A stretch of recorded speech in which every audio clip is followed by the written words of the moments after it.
guys, it's Tim, and this is Wrestling Unlimited, as it's Monday, and we're here with the Wrestling Wrap-Up, a handful of news brought to you in one easy-to-watch video. As far as the topics we're going to cover tonight, we're going to do a full review of NXT Vengeance Day from last night.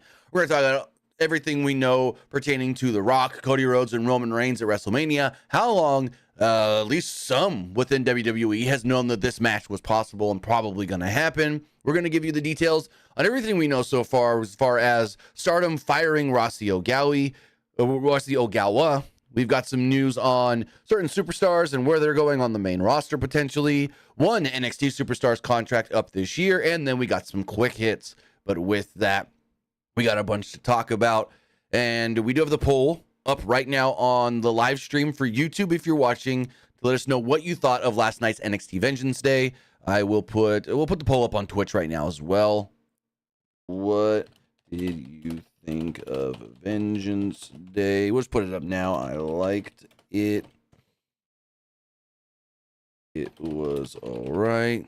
I didn't like it. All right, so if you are also watching on Twitch, you got 10 minutes to vote there.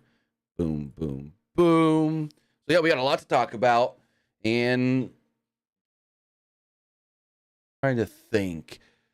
Do I want to do this? No, we'll start with the NXT stuff. We'll start with the Vengeance Day review and then get in the news after that. Because I was like, do we want to do the news first? But no, we'll do the Vengeance Day review and then we'll get into the news. So with that, I want to say thank you for joining us here. Twitch.tv/PWU Unlimited, YouTube.com/Pro Wrestling Unlimited, and podcast services all around the globe like Stitcher, Spotify, Google Pod, App Pod, Anchor, iHeartRadio, and so much more. Remember, if you are watching live on Twitch, you can help us out a couple of different ways. You can either help us out by hitting that donate button down below or by donating Twitch bits in the live chat. Also, remember, you can help us out by subscribing to the channel one of two different ways. You can either subscribe with a tiered subscription or you can subscribe with Amazon Prime, because remember, if you have Amazon Prime, then you have Prime Gaming. Prime Gaming gives you a lot of cool things like free games, free stuff for games, and you always get one free subscription to any Twitch channel you want to subscribe to throughout the month, and I'd greatly appreciate it if you did right here, Pro Wrestling Unlimited.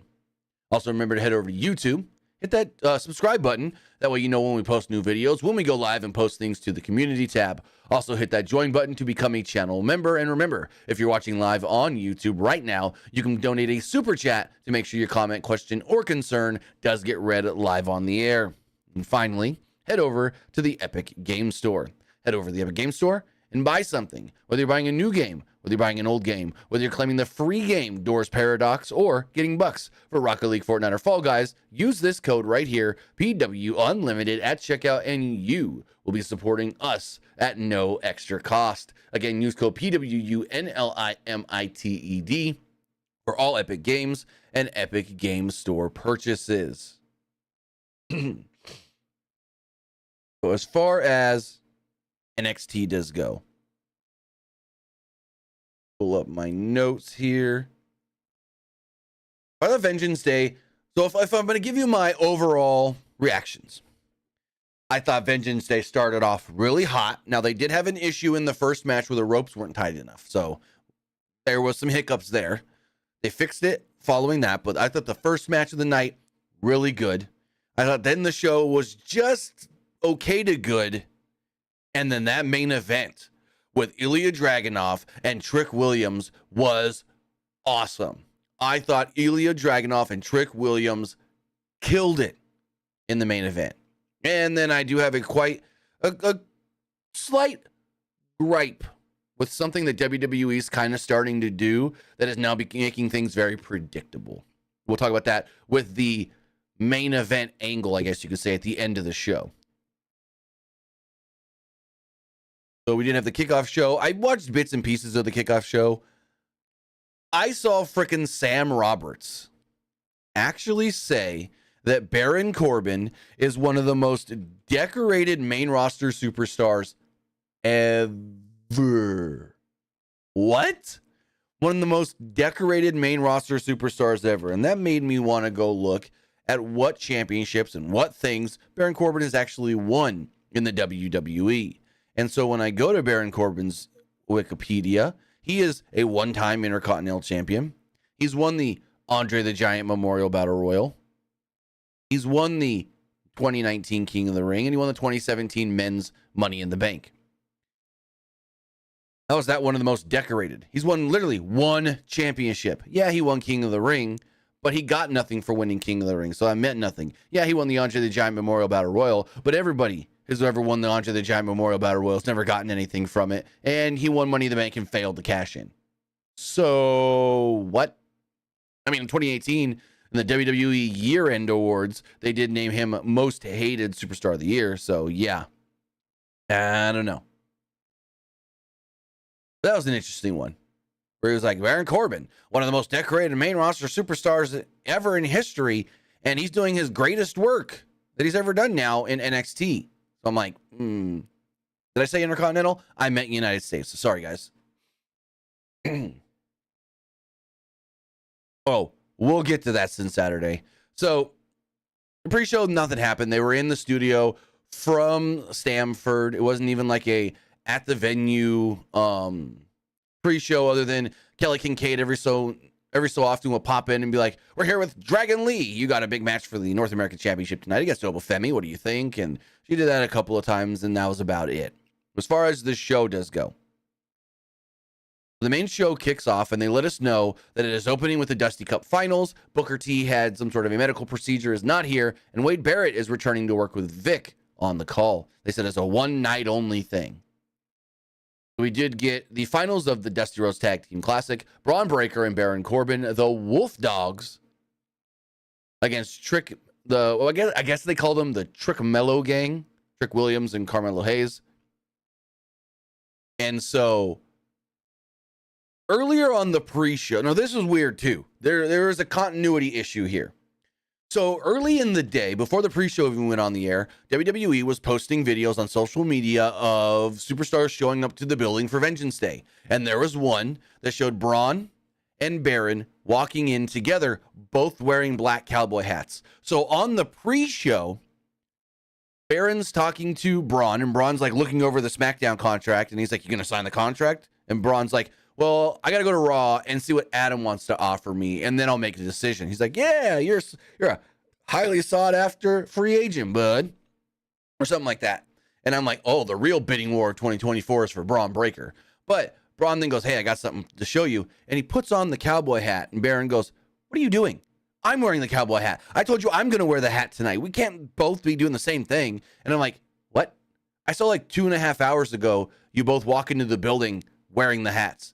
Why is Baron Corbin all of a sudden not know that Braun's got a cowboy hat? Like, what? It just didn't make any sense. Continuity, ladies and gentlemen. Anyways, so he also tells Braun Breaker, I got a big entrance set up for me tonight. Should be really cool. And Braun's like, well, what about me? He goes, I tried to call you and set something up, but your phone was off or you didn't answer or something. So you got about an hour. You can set something up. And basically the two just both rode out on motorcycles. But then they have Trick and Mello come out, and Mello's music plays. He walks out down the ramp a little ways, and then Trick's music plays, and we hear that crowd, whoop that Trick, whoop that Trick, and the entire, 3,500, 4,000 people in the building just yelling, whoop that Trick, whoop that Trick. And in between that, you have Wade trying to go, yeah, oh, you got it. And Vic's like, Wade, what are you doing? He goes, well, Booker ain't here, so I guess I'm going to try and play the Booker role. And he's like, Booker can get you for copyright, right? And he's like, whatever. And so they're coming out, and then all of a sudden it fades back into Mello's music. And the crowd's just like, you could see people's face going, whoa, why'd they change the song? Why'd they change the song? And then literally like not even a minute later, it goes back to Trick's theme song. And the crowd, whoop that Trick, whoop that Trick. It's funny as hell. Because it's like, they were trying to play both guys' themes as like a unified entrance kind of deal. But the crowd only wanted to hear Trick's theme. The crowd only wanted Trick. And I'm going to say it right now. Based off of this and the reactions that he got in the main event against Ilya Dragunov, Trick Williams is going to be a freaking megastar. Capitalize the word megastar. all letters, MEGASTAR, all capitalized, because these fans love him. Then the reaction he got the Friday before the Royal Rumble when he came out to save Mello, and that reaction he got from the live crowd on SmackDown, oh my God. When they were, everybody in that, it had to be like almost 10,000 people just chanting, whoop that trick on SmackDown. And they know who this guy is. And again, he's going to be a big star because he's got the look. He's got the charisma. He gets better in the ring. I'm not going to say he's a great wrestler right now. Like, he's really, really, really, really, really good. But he gets better every time as well. But he's just got the presence, the feel. He just comes off as a megastar. Especially now the way he's getting these huge reactions with the whoop that trick. So now it's really kind of like, you can never change his theme. And if you do, you have to keep that same cadence in the theme song as well. So the crowd can chant, whoop that trick. But as far as this match does go, like I said, they did have a couple of issues because the ropes weren't tightened properly. And so we saw Mello slip on the ropes. We saw Braun Breaker try to run the ropes and his head like bounce under the top rope. Not good at all, regardless. Breaker started the match off with Hayes, as Joseph alluded to, the winners not only winning the Dusty Cup, but also getting a shot at the NXT Tag Team Championships. And I go, well, that just told us who's winning, because everybody assumed, now, I assumed this half wrong, half right. I assumed that Trick was going to win the title in the main event, and then Carmelo was going to turn on him. But what we ended up getting was Trick did not win the belt, and Carmelo still turned on him. So everyone assumed we were getting that big turn to lead towards, because I thought Trick wins the belt, Carmelo turns on him, and then that's the main event of Stand and Deliver for the NXT Championship. But maybe not. Regardless, as far as this matches go, Hayes quickly tagged in Williams not long after the match started, but Breaker was simply too powerful for both men. Corbin was tagged in, and this seemed to be the break needed as Trick and Mello began syncing up and getting a few moves here and there on Baron Corbin until Braun Breaker came in and did one of the coolest cutters you will ever see, like ever. And Braun didn't have to do anything for this move. Braun looks like a super strong guy with this move, but it's all Carmelo. It's all Mello. Mello does like basically like a sliced bread kind of deal, or like Breaker's supposed to like be throwing him back for a back body drop, whatever you want to call it. But then as they both go up, and so he's almost kind of like got Carmelo like he's going to do a backdrop, right? But then when he gets him up about here, Carmelo then extends his legs. They both fall back, and then Braun just catches him right into like a diamond cutter RKO. He's done this once before that I've seen, and this move looks awesome. But it's a move that he can't do with just anybody, so it can't be his finish. Even though I would love for this to just be his new finisher, it's a move that he can't do to anybody, and that's the big thing. When you have a finishing move, you want it to be a move that you can hit on anybody. And this move was, unfortunately, he's not going to be able to hit on anybody. Like, if he goes to the main roster and tries to do this to Otis, maybe he gets it, but it's not as cut and dry as like throwing around anybody else, or anybody else that can do the backflip into it, assist him with it. So it's going to be a cool move that he's added to his arsenal, but it's not going to be like a finish or anything. He's still got that spear and the power slam and all that. But anyways, this move looked so badass. Impatient Williams looked on from the corner. Hayes was in trouble as Breaker and Corbin continued to land stiff shots on the former NXT champion. There were quick tags back and forth made by Breaker and Corbin, and Hayes was taking a beating as the Wolf Dogs continued to land massive clotheslines and power slams. Hayes attempted to tag in Williams, but was cut off. Hayes would persevere, however, and finally was able to make the hot tag to Trick, and the crowd goes wild. Trick enters the ring and gained the upper hand. The two took out Corbin, and then Hayes tagged back in and got a near fall on Breaker. Trick and Mello had the momentum, but it came to a halt when Breakker caught both men and suplexed the two of them at the same time. Again, power moves aplenty from Braun Breaker. Corbin then followed this up with a deep 6 on Williams, but could only manage to get a 2 off of it. Breakker continued the momentum by landing a huge dive to the outside on both Hayes and Williams from the top turnbuckle. After Hayes was sent back into the ring, Breakker landed a massive spear and pinned him 1, 2, 3. So there we go. And the interesting thing here, so he hits the spear as Williams attempts to break up the pin, but he couldn't do it. Now, I didn't notice this, but on commentary, they tried saying Trick took the spear for Mello, or Mello took the spear for Trick. Like, what? Like, they tried to allude to that either Mello pushed Trick out of the way or got in the way. I don't know. I don't know exactly what this was alluding to. I didn't notice it. It was just Braun saw Trick and went for the spear. So I don't know what they were trying to allude to with the whole Mello took the bullet for Trick. It didn't look like it live watching on the show. As we move forward, we had Djack versus Joe Gacy in a no disqualification match. This match was fun. This match was one of the better matches I felt on the show. Well, not one of the better. If you're ranking matches, I would say it was third best. It was top 3. So after the bell rang, Djack presented a throwback Bossman nightstick, while Gacy presented his own retractable nightstick before the men battled basically like a sword fight. Both men then sought weapons from under the ring, including chairs, gorilla tape. Actually, no, it was duct tape. I don't know why I wrote gorilla tape. It was duct tape, tables, and toys. Toy soldiers and little cars in a little milk crate. After Gacy poured the toys all over the table, he attempted to put Djack through it, but was unsuccessful. Djack took matters into his own hands in the ring, and after landing a Death Valley driver, Gacy with a trash can on it, to Gacy with a trash can on his head, he speared Djack to gain the momentum. Gacy then followed this up with a Uranagi and managed to send Djack through the table. So basically, Djack's on the apron, Gacy's in the ring. He then shoves Djack off the apron. Djack barely makes it to the table because he leaps to try and get to the table. He almost just elbow drops the table, basically. But he does go through the table. The toys all kind of like fall into the center of the table when it breaks, so it looks like he landed on it, but he really didn't. And the crowd still chanted holy shit for it, so it worked to the live crowd at least.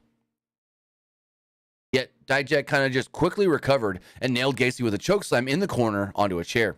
Djack headed to the top rope, but Gacy caught him and attempted to land a superplex onto a trash can, but missed the trash can and only managed to get it 2. Gacy then found the tape, and he basically taped around the head of Djack so where his eyes were covered. Djack then was like blinded, kind of looking around, grabbed Gacy, hit him with the feast your eyes, but then when Gacy hit them or landed from the move, he kind of like rolled away. And so Djack couldn't find him in the ring to go for the pin. Djack eventually ripped the tape off of his eyes, and Djack follows up with a nightstick by finding his nightstick and nailing Gacy with it. He then hit his finisher once again and pinned Gacy. So Gacy loses, but then afterwards, he's just looking up. Smiling. Really weird. That's Joe Gacy's thing. He loses a lot and then just smiles at the camera or smiles to the crowd or whatever. Interesting. Very interesting. We go backstage. Kelly Kincaid made up with the JSU women. They're selling their calendars backstage. They said that things are going great. They're selling like hotcakes. She's even got Thea and whoever the other girl was to sign the actual calendars. So they were doing signed calendars there. And they said that the calendars are selling so well that not only are they selling them tonight in the venue, but you can also go to WWE Shop and buy the calendar as well. And I think I'm going to double check. Oh, it's on sale. Hold on. I'm going to double check here on WWE Shop.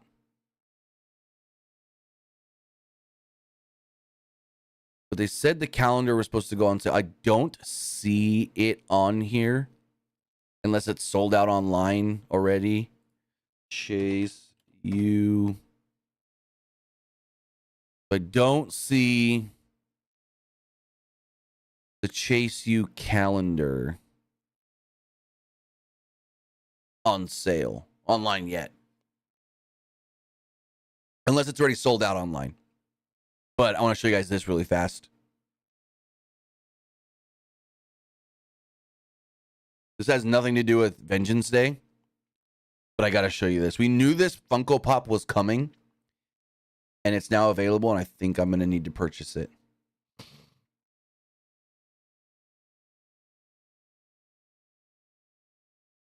Cody Rhodes. American Nightmare. Torn Pec. Hell in a Cell. Freaking Funko Pop. Oh my. And it's only $12. I think I'm going to have to purchase that. That is awesome. So cool.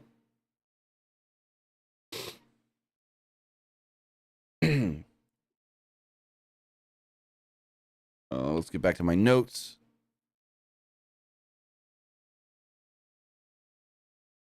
All right, so we then have a 6-person tag team match. This is the D'Angelo family. Tony D'Angelo, Stax, and Rizzo against OTM, Nima, Prince, and Parker. So Bronco Nima, Lucian Prince, and Jada Parker. I'm going to say right now, this was a very green match. A lot of green wrestlers. Like Tony D'Angelo, he's great. Stax, he's super good. I wouldn't call him great yet. Like, I wouldn't say he's as good as Tony D, but he's almost there. And then, like, Rizzo, I've never seen her do anything. Jada Parker's only done a couple of things. We've seen Bronco, Nima, and Lucius Price a few times, but they're still pretty green. So it's like, they got through the match, but it wasn't that great of a match.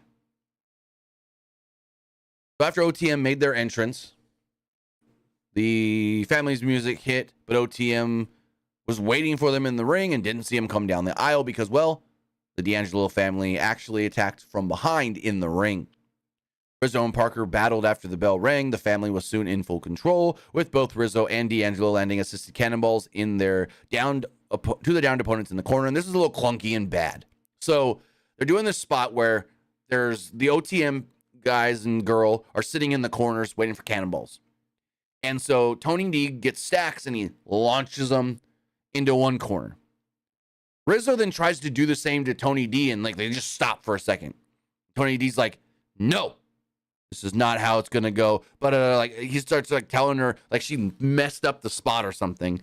And then like he then sends her into Parker in the corner for a cannonball. Then she gets up and Tony D goes to run to do his own cannonball on, I forget which one it was. And like, so he goes, and when he goes to leap, Rizzo then like kind of like gets next to him and then does this. Like she flipped him into, I don't know. It didn't look good. So Scripps then played a factor in turning the momentum around for his team as Nima and Price started having a little field day with Lorenzo. They're using their size and strength to keep down Stax. D'Angelo attempted to get involved, but he was sent packing as well before Parker took out Rizzo. Stax finally managed to make the tag to Tony D, and Tony D cleared house before being cheap-shotted by Parker. Rizzo then took out Parker, and after Lorenzo took out OTM on the outside, Rizzo climbed to the top and followed suit. Tony D'Angelo then fired up, managed to get Price back in the ring, and nailed the forget about it to pick up the 1-2-3 victory for the family. Not that long of a match, kind of a shorter match. The match itself, I don't have a time for it. Let me look on the Wikipedia. NXT Vengeance Day. Let's see if the Wikipedia's got times. I didn't get times for these matches.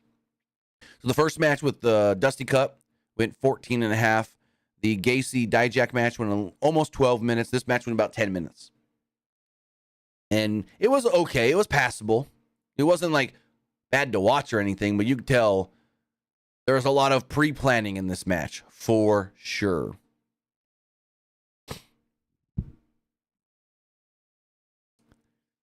So in the back, Kiana James and Izzy Dame were shown discussing business outside of James' home, focusing on the NXT Women's title match tonight, and then what their focus would be after tonight.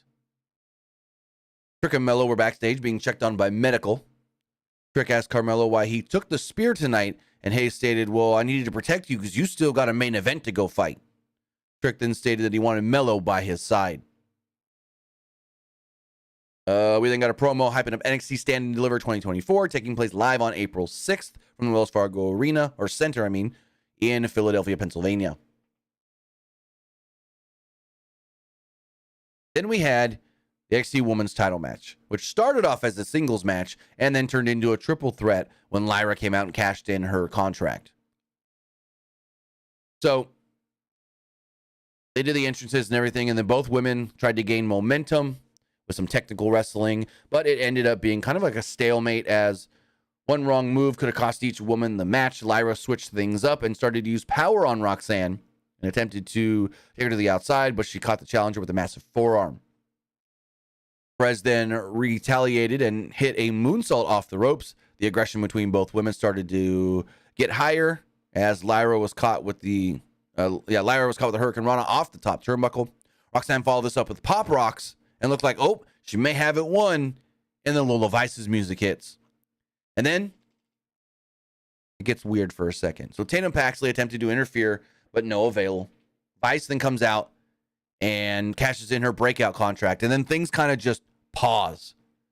Because then the referee has to go to the ring announcer and tell the ring announcer, Lola Vice is cashing in. This match is going to be a triple threat. So then the ring announcer had to get in the ring or whatever. And she was like, this match has now become a triple threat as Lola Vice has cashed in her breakout winner's contract and da-da-da-da. And then we got to wait for her to get out of the ring.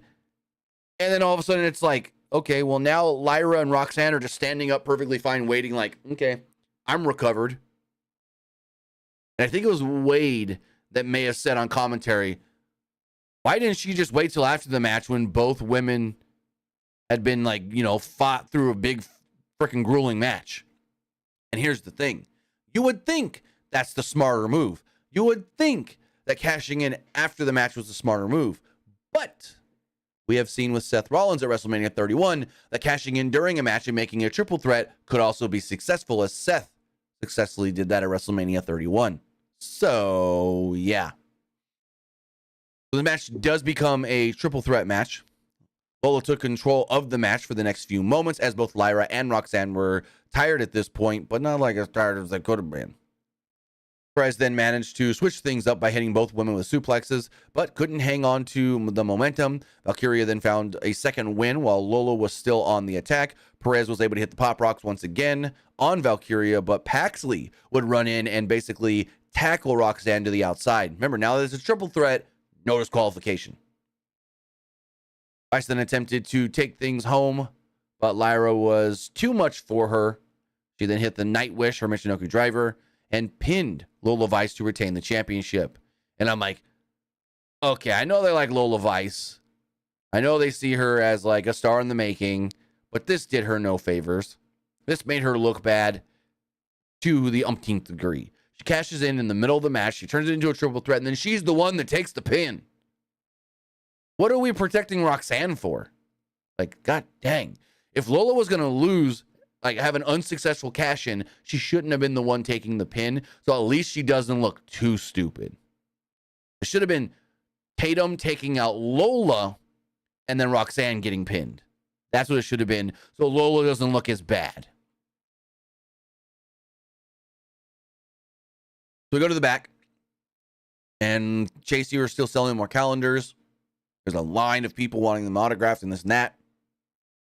And Riley Osborne comes and goes, hi, Thea. And she literally jumps up out of her chair and is like, hi, Riley. Hi, how are you? What are you doing? She goes, well, so I know Valentine's Day is coming up, and I came all the way here to Clarksville so I can ask you, do you have a Valentine?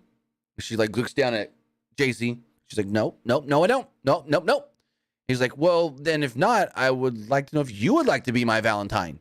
And she's like, looks down at JC a couple of times, and JC's like, yeah. And she's like, sure, yeah, I'd love it. And then it just cuts.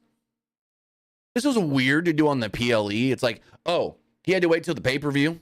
He had to wait till they were 2 states away before he can ask her to be his Valentine, instead of doing it last week at the Performance Center or next Tuesday at Performance.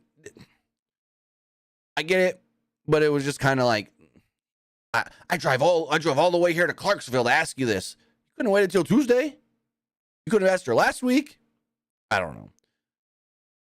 So then we get a very mysterious little video package that nobody sells, nobody references, nobody mentions. The video package, and I'm going to pull these images up on the screen, show you guys exactly what the video package actually said, if it will work. Okay, so this is what we saw on the screen. So the first image says, man has three faces. One, the world sees. One, his family sees. And the real one, no one sees, but reflects the evil he truly possesses. Now, with this apparently is a Japanese proverb, I guess you would call it. And so when the images are there and the text is there, it then like shoots off the screen and it gets like a chromatic aberration on it and like looks kind of weird. But then, and I'm going to pull this image up here because where is it? When they re-uploaded the video to social media, it actually looked a little different. So when we're watching on Peacock, and I'm going to see if I can find this here. When we were watching on Peacock, the moment the image, like the text flies off the screen, we see this. Now, it's hard to see here, but there are some, like, up here in the top, there are some, how would I say, like, weird coloring looking letters, but it's hard to see here. But then the video that they uploaded on Twitter, it shows it more clearly. This is the exact same frame, but the other one was from the broadcast on Peacock. This one's from the Twitter video. There's this. Some think that when the text flies at you off the screen and it goes up like that, it forms the words either Julia or Okada. We don't know which it is.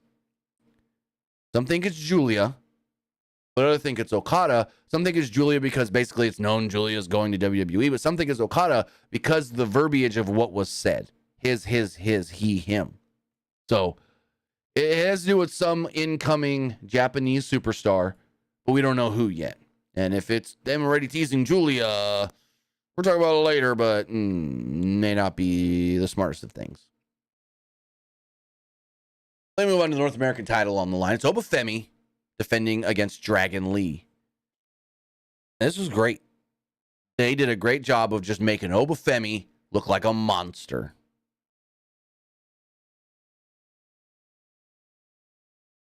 After the bell rang, Lee attempted to use his quickness to gain the advantage, but Femi was just way too powerful. It didn't stop Lee from persevering, however, and he managed to land a double stomp off the top turnbuckle to the face of Obafemi. Lee unfortunately couldn't capitalize beyond that spot, however, as Femi took control of the match once again, dominating the much smaller opponent. After Femi sent Lee to the outside and Lee made it back into the ring, at like the 9 count, Femi just kept on punishing. He just kept on beating the crap out of Dragon Lee. Lee did get a little momentum as he caught up with Femi in a submission that appeared to wear down the champion. He hit a series of aerial attacks as well, a couple missile drop kicks in the corner, but he was unable to get more than a 2 count off of all of it. Lee then followed this up with an unbelievable sit-out powerbomb, but only again to get a 2.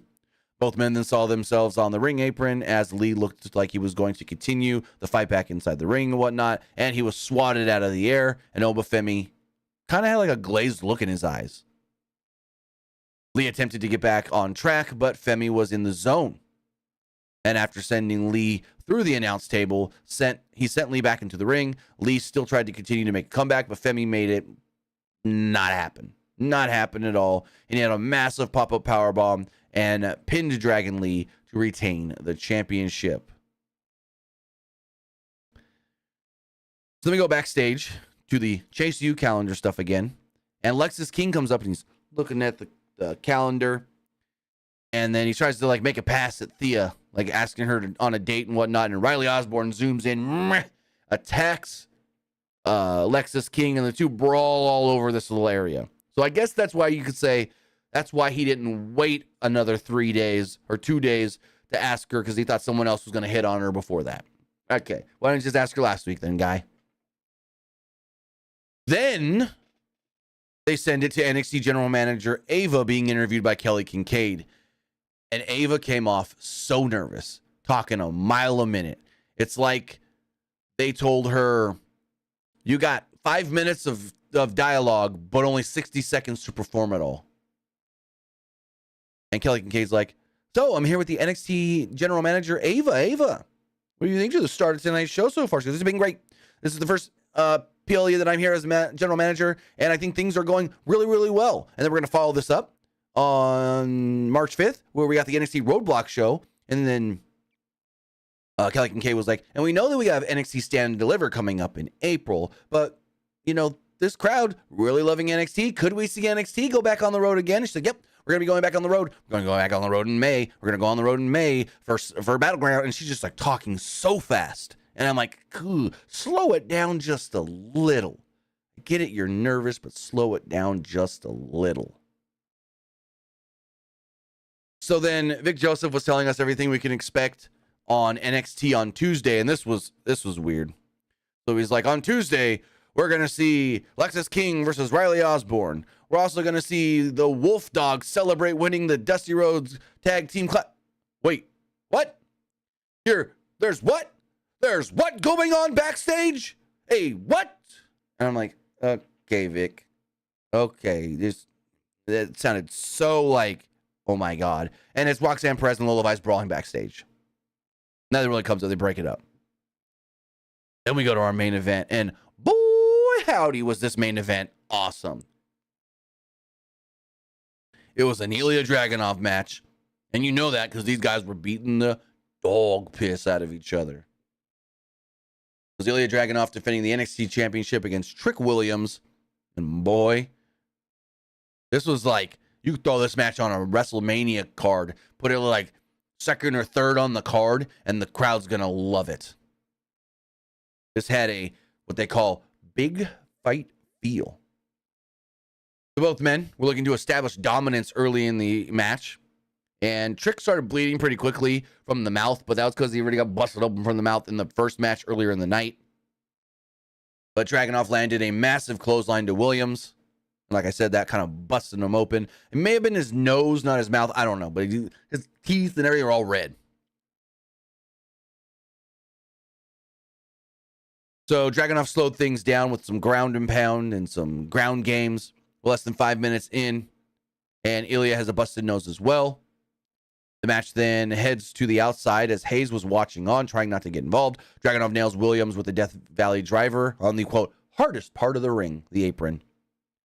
Hayes consoles Williams as Trick re-enters the ring at the count of 8. He's met with a missile drop kick from the awaiting champion. Dragunov attempted to finish Williams, but Trick was hungry at this point, and it was nothing short of a Pier 6 brawl from here on out, basically, with both men reaching down as much as they could to get the victory. Also, this match did go almost 18 minutes. The Oba Femi match went 11, and the women's title match went 13 and a half. Back on the outside, Williams hits a massive Uranagi on the ring apron to the floor below. Hayes then got in the face of Dragunov, and after a failed swing to the face, Ilya sent Carmelo into the knee of Trick Williams. So basically, Trick was over on the ring steps, kind of catching his breath, kind of bent over a little bit. And so Ilya and Carmelo were kind of going at it, and Ilya shoves or pushes or kicks or whatever Mello falls down and his arm goes right into the back of the knee of Trick. We're supposed to think it's an accident.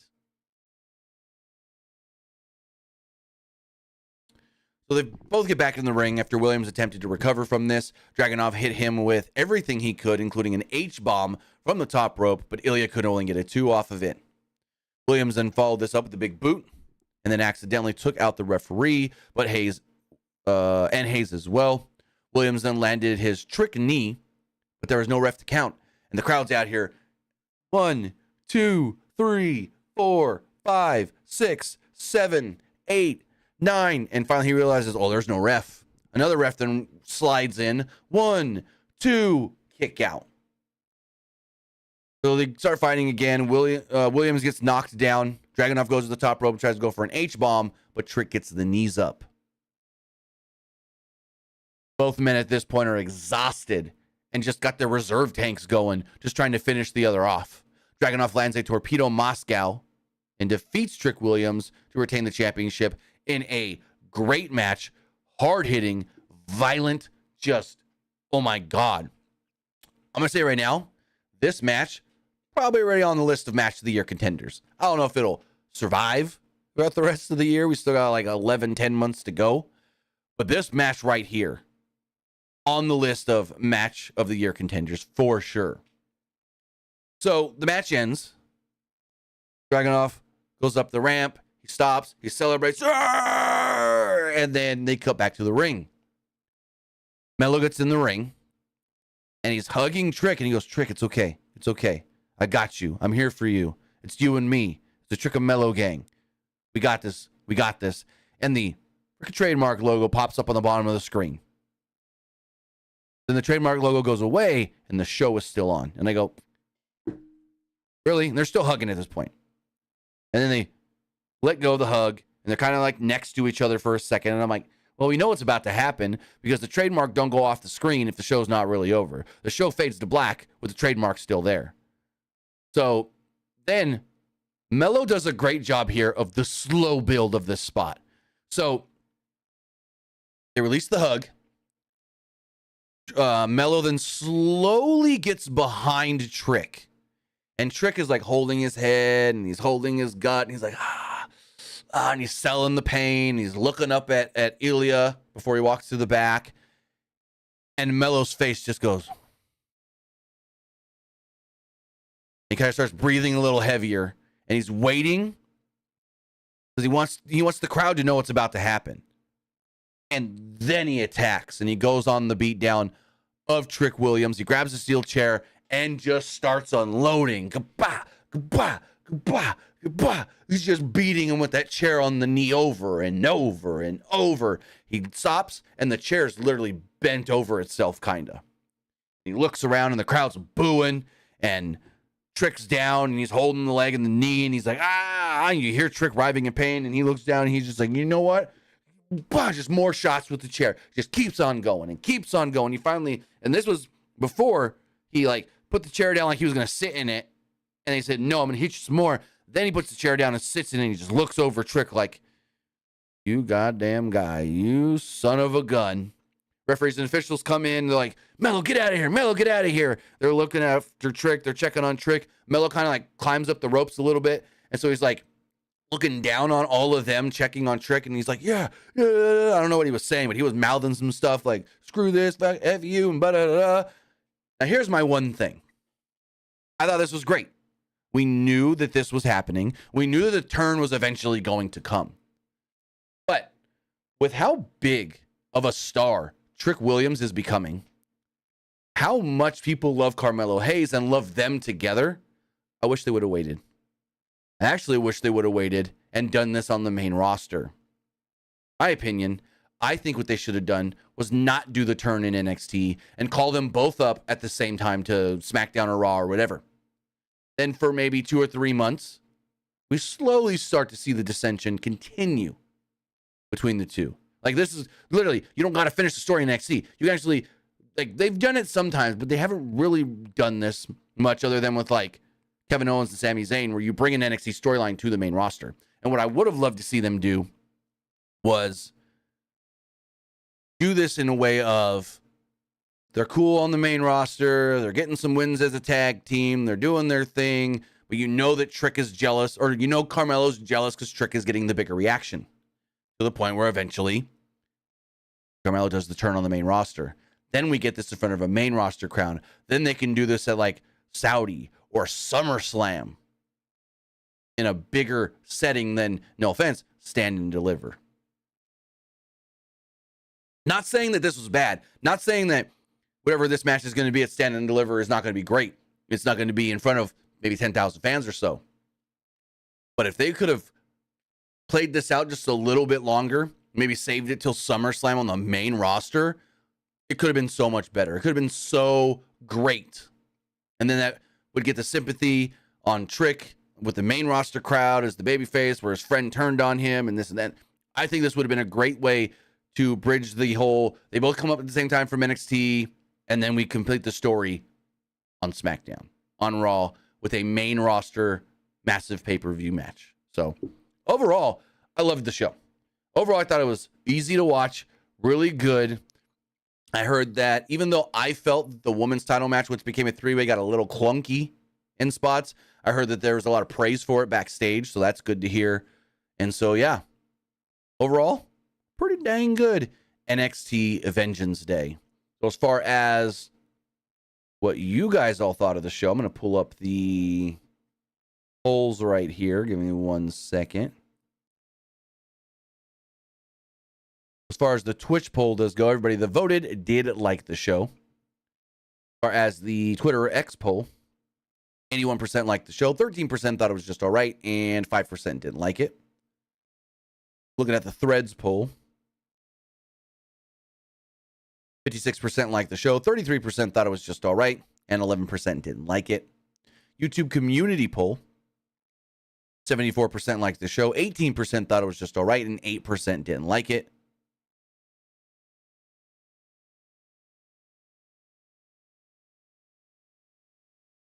Some of the comments here said both the Roxanne and Valkyria match and the Trick Ilya match were absolutely phenomenal. It says way better than the Royal Rumble. I don't want to go that far. I mean, the main event of this show is better than anything on the Royal Rumble. Yeah. And maybe even that tag match to open the show was better than anything at the Royal Rumble. So I don't know if I'd go as far as to say better than the Royal Rumble, but and this one says, "Oh yes, man. I like it." That's funny. And as far as the YouTube live poll does go, 79% liked the show, 19% thought it was just all right, and 2% didn't like it. We have some breaking news here. Thank you, Fonzie, for letting me know. Go check WWE's Twitter right now.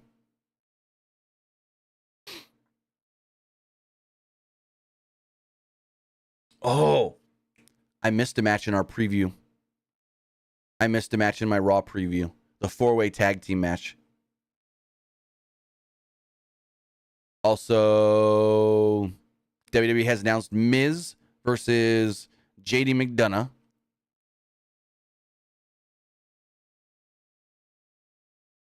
But outside of that, I don't see. Fonzie says they've announced the Elimination Chamber qualifiers. Not on their Twitter.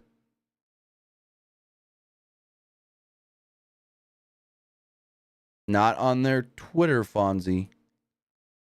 Let me see it this way. Okay, here we go. 5 minutes ago from Adam Pearce. I'm going to listen to this really quickly. You guys won't be able to hear it, though. Okay, so Adam Pearce does officially announce. Yeah, so the winner of the Women's Elimination Chamber will face Rhea Ripley at WrestleMania.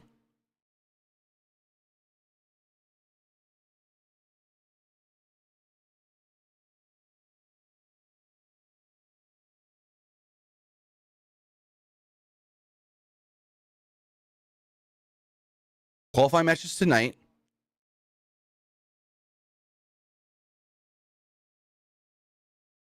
Oh, frick. Shayna versus Becky. Of course, Becky's winning this chamber, but Shayna versus Becky in a chamber qualifying match. Okay, so Shayna Baszler versus Becky Lynch tonight on Raw. Winner gets into the Elimination Chamber. Of course, it's Becky because Becky's winning. Becky's facing Rhea at WrestleMania. So there we go. Let me send a tweet on that really fast. WWE has officially announced that tonight on Raw, Shayna Baszler will face Becky Lynch in I spelled that wrong. Elimination Chamber qualifying match.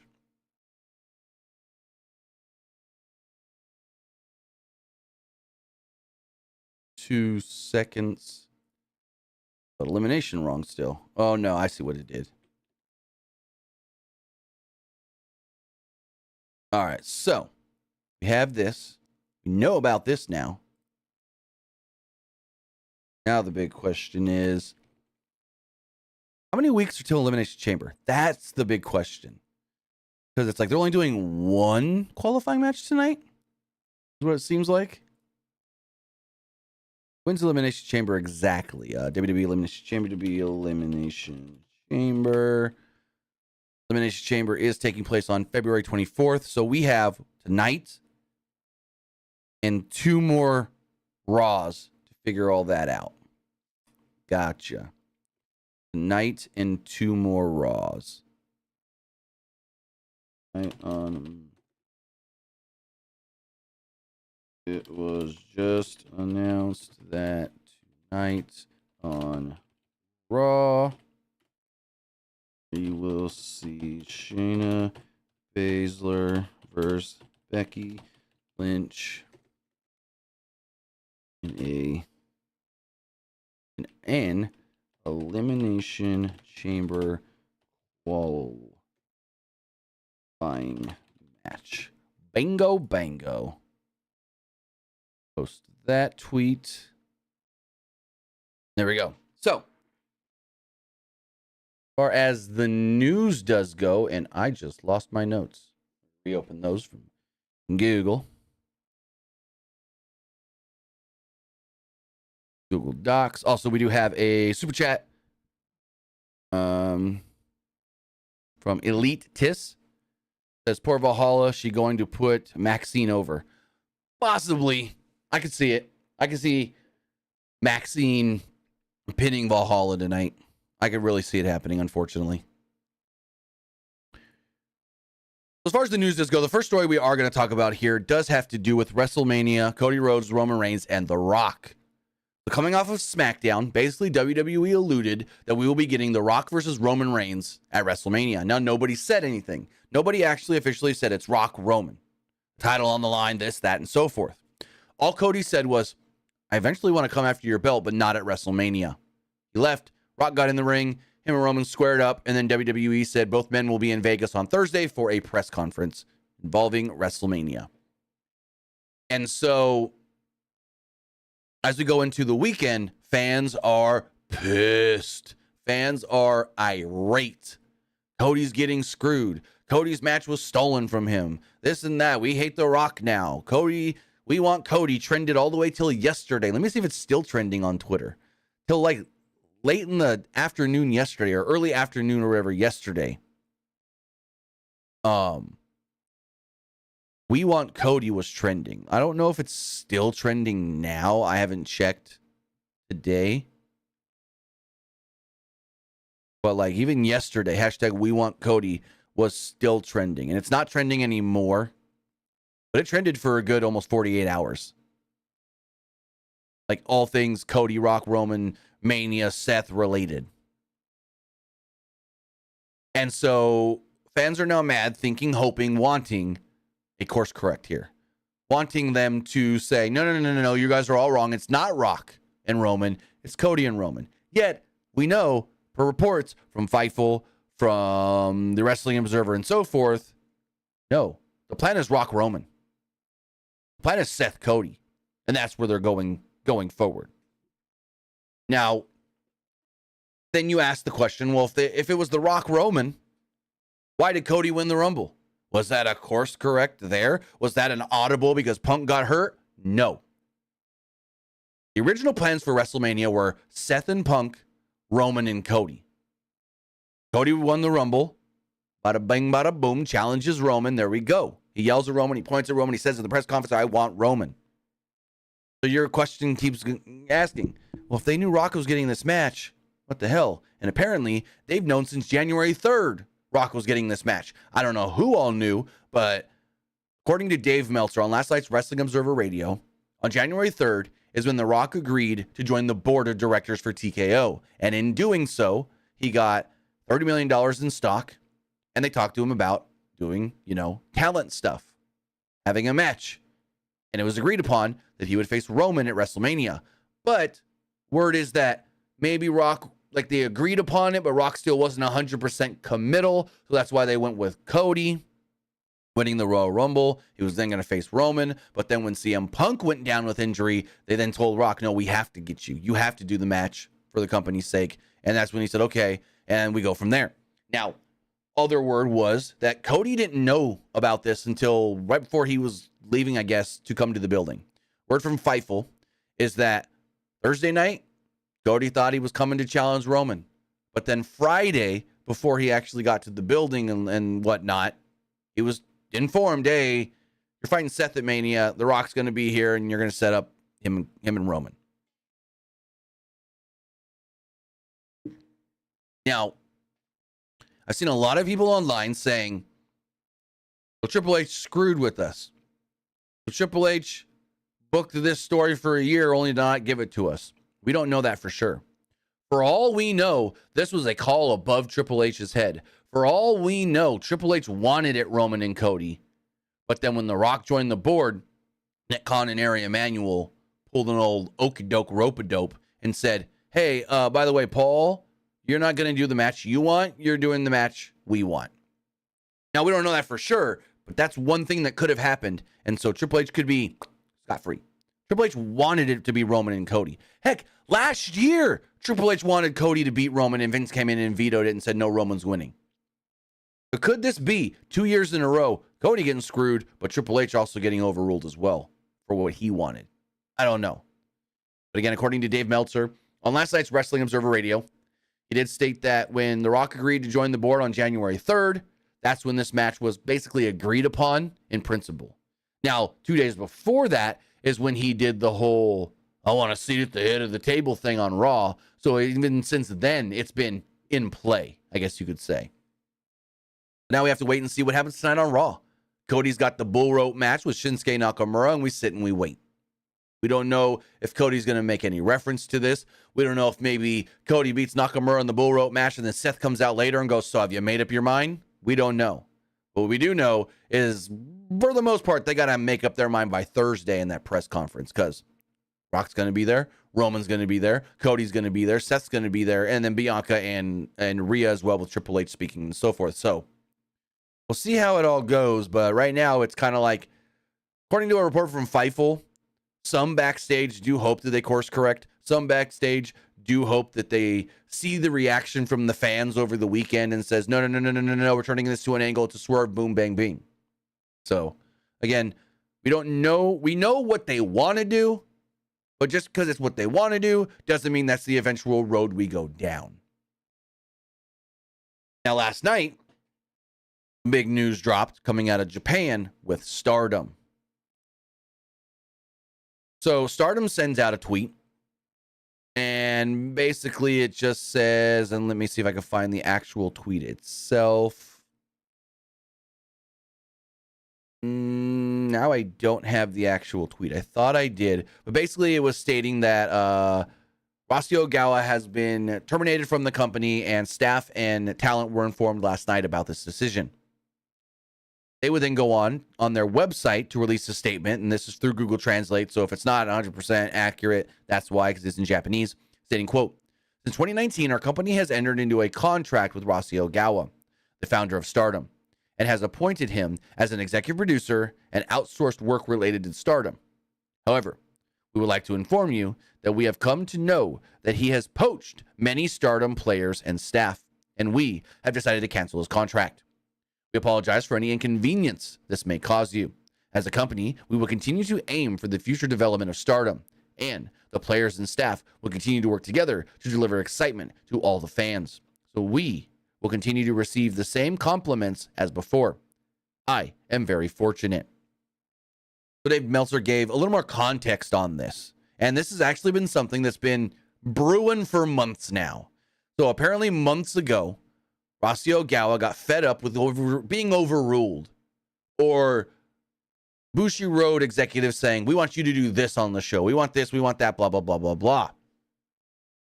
And he eventually was like, that's not what I want to do. I don't like the way you're coming at this and that, and so forth, and told the company I'm leaving. They then asked him if he can stick around till February 18th. Now, this past weekend was actually supposed to be his final show, the 13th anniversary show, but they said, please wait till after the anniversary show so we can do the big, like, celebratory stuff of the anniversary show and not have it marred with, oh, also, Ogawa's leaving. Yet, instead of waiting the 2 weeks like they agreed upon last night, Stardom then goes, no, we're just going to get ahead of the story, and we're going to tell everybody that we fired you instead of you actually quitting yourself. And as far as the poaching does go, there's a couple things here. So there is a belief that Rossy Ogawa could be starting his own company, a new company. He started Stardom 13 years ago, doesn't like the way that Bushiroad took the direction of the company, but thought, you know, if a bigger company is backing this company, it can grow it. It did, but it's not growing it the way he wants. So the belief is that Rossy Ogawa could be creating his own new company. And in turn, has been telling people in Stardom, I'm leaving. This is what I'm going to do. When your contracts are up, you can come work for me. Word then comes out that this is why Kairi Sane left Stardom and went back to WWE, because she didn't want to stay in Stardom if Rossy Ogawa was not there. As far as when women can leave, March. According to Meltzer on last night's Wrestling Observer Radio, Dave Meltzer did state that most Stardom contracts are up this March. The only one that they know is long-term is Mayu Iwatani, because they're actually making a movie about her. So they locked her into a long-term deal for around the movie time and this and that, whatnot. But a lot of contracts are coming up in March, and a lot of those women could say, I'm not resigning. And then essentially maybe go to whatever Ogawa's doing. Now, there's a couple questions here. What is Ogawa officially actually doing? Is he starting his own company? And what is that company going to be? Is it a company where maybe he works with WWE? And they do like a talent exchange thing? I don't know. But those are the two big rumors, that he's going to start his own company and could have some sort of a relationship with WWE. But a lot is still unknown until, you know, he officially makes his announcement of what he's doing next.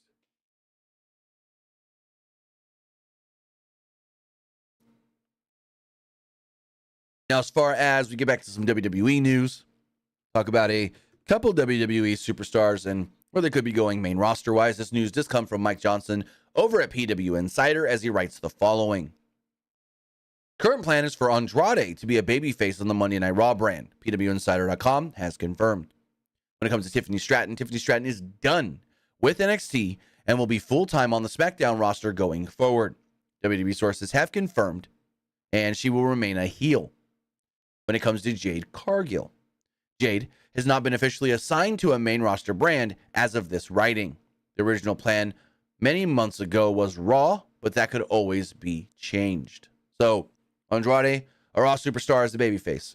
Tiffany Stratton, a SmackDown superstar as the heel, as we saw last Friday. And then Jade, they don't even know yet.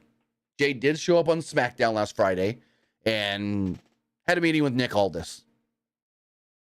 We don't know if she's going to sign with SmackDown. We don't know if she's going to sign with Raw, what brand they're going to place her in, if she's going to be a heel, if she's going to be a babyface, and what they actually do with her. But it should be interesting, because it sounds like she ain't going to NXT. She's going straight to the main roster. That's what it sounds like for Jade Cargill, straight to the main roster. Now, when we talk about, you know, these three coming up to the main roster, we also have an NXT superstar who is not being called up right now, and their contract is actually expiring this summer, as Fightful wrote the following. Prominently featured NXT talent's WWE contract is up in a few months. Fightful has learned that Djack's WWE contract is up in June of 2024. The year tons of WWE deals are coming up, as many signed 5-year deals in 2019 after the formation of AEW. Djack previously went by Dominic Dijakovic and T-Bar in WWE, and had a run on the WWE main roster as part of Retribution. His most prominent run has been his current NXT run that has seen him have several memorable matches. Djack formerly worked for Ring of Honor and the indie circuit extensively.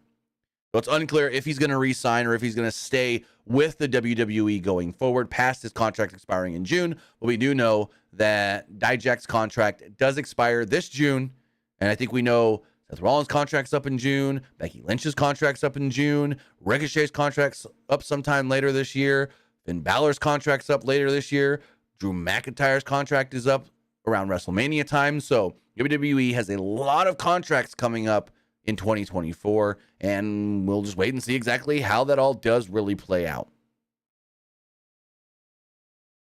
With that, those are all of our big news stories. We do have a couple quick hits for you right here. First off, we do know that the times of WrestleMania have been changed as far as when the show will actually start. Now, the shows are still taking place on the same days, April 6th and 7th, but people who bought tickets have been informed via an email today the following news. The official start time for the event on each night has been moved up to 6:30 p.m. Eastern. Lincoln Financial Field in Philadelphia will have doors opening for the event each night at 4:30 p.m. Eastern. So basically, WrestleMania this year will be starting an hour and a half earlier than it did last year. It's unclear if the show will end an hour and a half earlier as well, or if they're just extending the whole show an extra hour and a half. Also, Braun Strowman, who's been out of action after having surgery last year, did send out a tweet stating, "Closer and closer, the monster's coming home." There was a article written about 4 athletes who have undergone lumbar fusion surgery, and he was one of the athletes that were actually featured in the article. But he is teasing he could be coming back soon. Speaking of a wrestler who could be coming back soon, an AEW wrestler, and Roosh, who actually was injured in the Continental Classic and tore his hamstring in his second Continental Classic match, did send out a tweet today that says, quote, "El Toro Blanco is ready to return." So it sounds like Roosh could be back in the ring at any time. Also, we do know that on February 20, let me double check this. I think I have the date wrong. On February, let's see, when's TNA No Surrender? February 23rd. I have the date wrong on my notes. February 23rd, Chris Sabin will be defending the X Division Championship against Mustafa Ali. So that would be, oh man, that should be an awesome match. And our final quick hit here does have to do with good old JR, AEW Jim Ross, did send out a tweet stating another successful surgery, hopefully. Needed your prayers. So we do want to send out our prayers to Jim Ross as he needs another surgery to deal with his skin cancer. With that, guys, that's everything we got for you. That is everything that we know as far as news does go and updates and this and that. Now, tonight is Monday Night Raw, and we know a couple of things taking place on that show. Let me double check one thing really fast here. So we do know that on tonight's Monday Night Raw, there will be a 600-day celebration for Gunta, again, who is celebrating 600 days as Intercontinental Champion. We also have a fatal 4-way tag team match. You'll see the New Day, Imperium, the Creed Brothers, and DIY, with the winners then going to SmackDown to challenge Butch and Tyler Bate, with the winners of that match then going on to Elimination Chamber to challenge Judgment Day for the tag team titles. We also do know that The Miz will be going one-on-one with JD McDonough. In mixed tag team action, it's Akira Tozawa and Maxine Dupree against Ivar and Valhalla. The women's tag team titles will be on the line when the Kabuki Warriors defend against Chance and Carter. We also do know that there will be a bull rope match tonight, Cody Rhodes and Shinsuke Nakamura, and an Elimination Chamber qualifier, as we talked earlier. It will be Becky Lynch and Shayna Baszler. With that, guys, that's everything that we do have for you. I do want to say thank you for joining me here. Twitch.tv/PW Unlimited, YouTube.com/Pro Wrestling Unlimited, and podcast services all around the globe like Stitcher, Spotify, Google Pod, Apple Pod, Anchor, iHeartRadio, and so much more. But with that, we will be back live tonight following Monday Night Raw, breaking all that down. If there's any more news, we'll give it to you there and so forth. So with that, guys, have a great rest of your Monday. We'll see you later on tonight following Raw.